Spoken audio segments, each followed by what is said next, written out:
This video is brought to you by patreon.com/worsttake. Get access to exclusive live streams and Discord servers, on-screen shoutouts, and early access to some videos when you join now. Help make sure that we can continue to make content like this by supporting the Patreon. Links are in the description down below.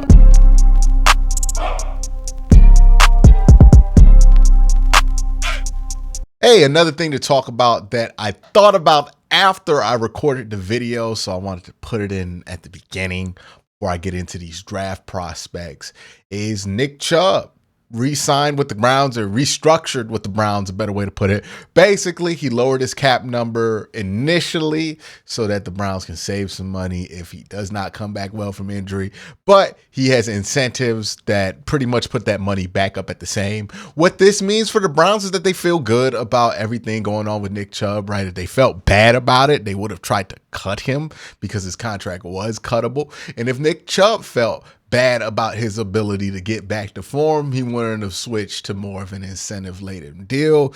This way it kind of works out for both sides. We kind of knew, like, outside of people who talk about the Browns that don't really talk about the Browns like every day, I know those people thought that there was a chance that Nick Chubb could be cut. We knew that that was never going to be a possibility, and that the things that people say outside of Cleveland about the Browns cap issues are never really what the reality of the situation is. This is something we knew was going to happen a couple months ago.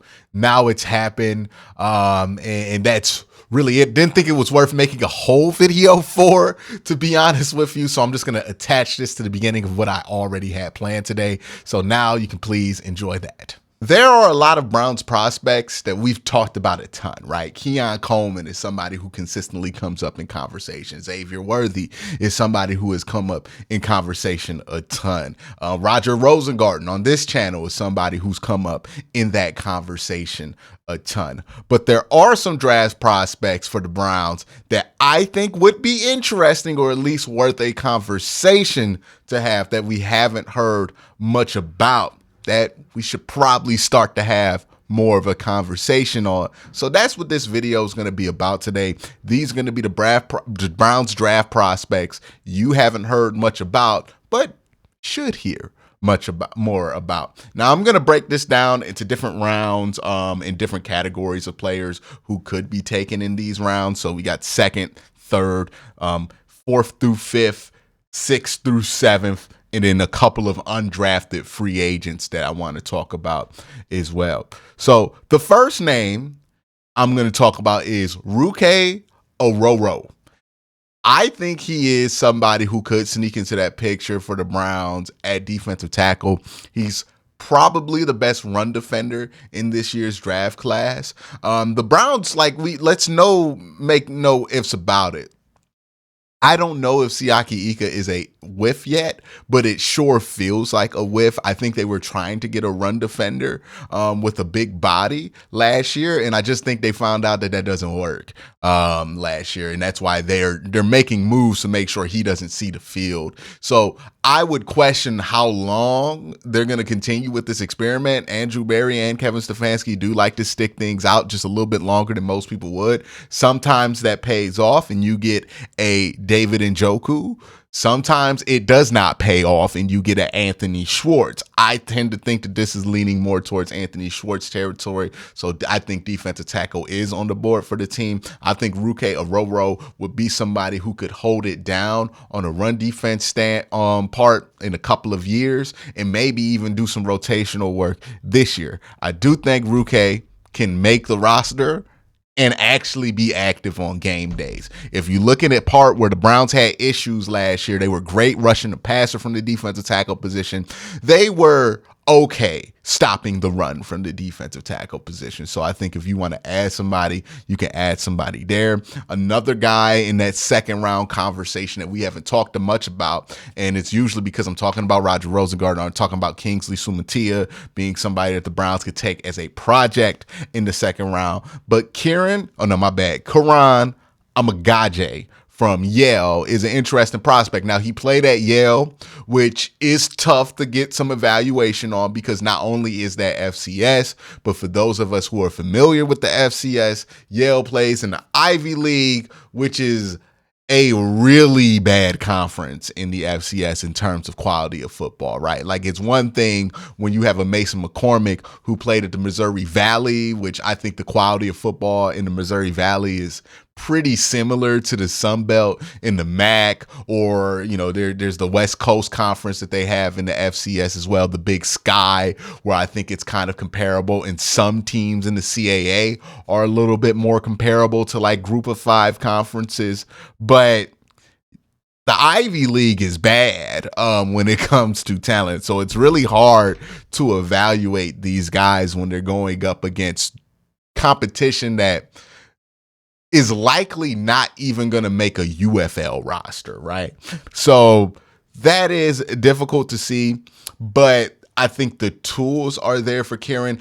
I would have loved if Kieran would have played at the Senior Bowl. I talked about this with Vach Lombardi in a video that's going to be dropping later, but he's somebody you want to see. Hey, can he flip both sides? What happens if you put him at guard? Put him up against some big boy talent, like give him 3 days for whatever reason. He's going to be at the Senior Bowl. I think that's a real missed opportunity for him. He could still end up going in the second round, but he's somebody who could be in that second round picture, could be in that third round picture, depending who's left on the board. Browns could trade up from 85 to go get Kieran. I wouldn't really be surprised. I think this year, and this is something that I got from talking to Corey, is this year be prepared for the Browns to not really take a ton of players in, right? They might be okay with drafting 5. They might be okay with drafting 4 guys, right? They might move up, sacrifice a couple of picks this year and some late round picks next year to try to move up in this draft. Maybe not move up from 54, but maybe move up from 85, I think is a real possibility there. So that's somebody I think would fit that picture. Michael Hall is in that same area of the draft where Ruke Ororo is somebody you would take at 54. Kieran Amagaji, and Michael Hall is somebody, and I think Jadavion Sanders is somebody you would also take in the second round there, but I'm going to talk about him a little bit later.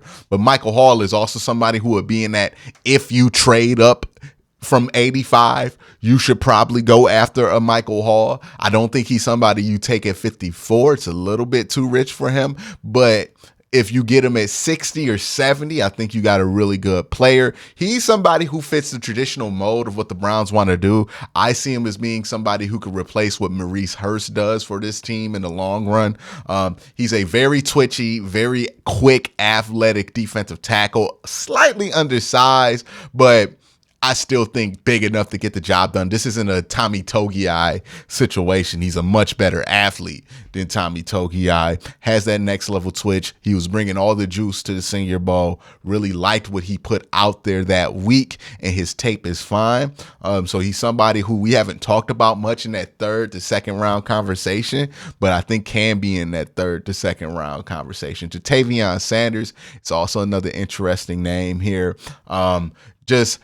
I think people are underestimating how much of a need tight end is. I don't think the Browns are super thrilled with what they got out of Jordan Atkins last year. I don't think that they have anybody behind him. And also, it sounds crazy to say, but David Njoku's starting to get to that age where you have to consider having other options when it comes to him on his he would be on his third contract with the Cleveland Browns. Now, I know I just made some people in the audience feel old talking about David Njoku might be aging out. We're a little bit away from that, right? David's not ancient or anything, but he's in his 8th year in the league, so he's getting up there, right? He's getting close to 30. And eventually you're going to want somebody to replace him. I do think that if you do take somebody like a Jadavion Sanders, that could be somebody who could work well in tandem with David Njoku, end up replacing Jordan Atkins, or maybe moving Jordan Atkins to that third tight end spot. And then in a couple of years, you have somebody to kind of hold it down for David Njoku, or if David Njoku goes. Let's move to guys who I think are strictly prospects at 85 and behind. Ben Sinnott, tight end guy. He's more of an H-back combo guy who could do a little bit of fullback stuff, do a little bit of blocking and a little bit of receiving. He would be somebody I would be fine with taking at 85 or later.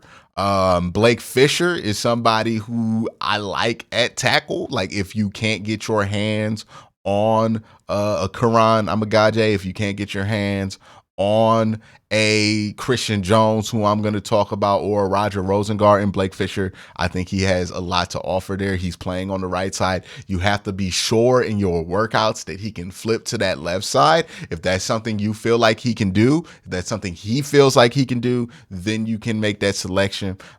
Christian Jones, though, is my number 2 to Roger Rosengarten when it comes to favorite prospects. He is a great technician at the tackle position. You saw him at the Senior Bowl be able to play left and right. I think Roger Rosengarten took a lot of the attention because he was playing so well at the Senior Bowl, but at the other practice, Christian Jones was holding it down just as well at that other tackle position. So I think Christian Jones is somebody that the Browns should definitely look at in the 3rd, 4th round. And again, I wouldn't be surprised if the Browns maneuver this draft to where they pick at 54 and they trade up in the 3rd round and up into the 4th round. And that might be all they do. They might end this draft class with 3 selections, because once we get past this point, I don't see a ton of guys who add value outside of being projects and role players. And I don't think that's an area where the Browns really have room to roster anybody. We could talk about guys. Bo Limmer is somebody I like. He had a good Senior Bowl, played center, played guard, both sides. I thought he had a fine enough Senior Bowl there. Javon Cohen is somebody who did not have a great Senior Bowl, but he has some flashes there, like the athleticism is there. I think he's a project. You can maybe turn him into a solid guard in a couple of years, but he's definitely a piece of work. The reason I say that I would be fine with it, because nothing he did at the Senior Bowl was pretty, but he did win he found a way to win. And I think coaches can teach him how to win a little bit cleaner. Keith Randolph, somebody I like there at the defensive tackle position. Not somebody I'm like super in love with at that defensive tackle position, but again, I think he can be a role player eventually. Trevor Keegan is a guard prospect that, if he's around in the 6th, 7th round, I think you can kind of mold him into a starter eventually. The same thing goes for Delmar Glaze out of Maryland. I think he's somebody who could eventually become a guard. McKinley Jackson is somebody I would take in the 6th, 7th round. He's a defensive tackle out of Mississippi State. Or no, I think he's out of Texas A&M. I think I'm thinking of somebody else out of Mississippi State. He's out of Texas A&M. So he's out of Texas A&M. The issue with him is that he's undersized and he's not long at all. He has nothing but motor. Realistically, I think McKinley Jackson is somebody that people love during camp in the preseason, but struggles to find playing time in the NFL.